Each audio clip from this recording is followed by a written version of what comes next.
The next section of Undesigned Coincidences is between the book of Acts and the letters of Paul. The traditional author of Acts is Paul's companion Luke.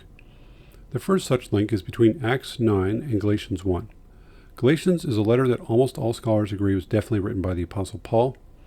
In Acts 9, it mentions that Paul was converted on the road to Damascus, and then he went into the city of Damascus. In Galatians 1, Paul was telling the Galatians how he came to know the information about Jesus, and he said in verse 17 that he went away to Arabia and returned once more to Damascus. So these agree that Paul, after his conversion, first went to Damascus, then later to Jerusalem.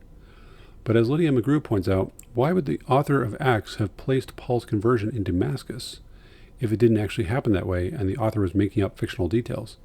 There's lots of other cities that would be closer to Jerusalem and more connected with early Christianity, unless, of course, this event was not fictional and actually did happen in Damascus. On the other hand, liberal scholars sometimes claim that the author of Acts was never a companion of Paul, but simply had a copy of Galatians, was writing fictional stories many decades after the event, and saw this reference in Galatians to Damascus and decided to write a fictional account of Acts of Paul's conversion in Damascus.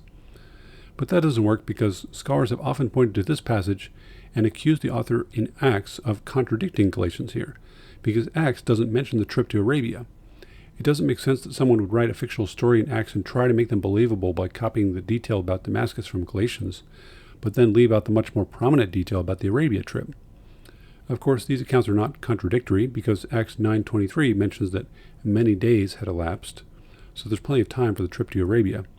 But this is an undesigned coincidence because if it had been deliberate copying, the author would have smoothed out the allusions between the two books, so there'd be no apparent discrepancies or contradictions. So the best way to understand these sections is that the author of Acts had good, accurate knowledge of the detailed story of Paul's conversion.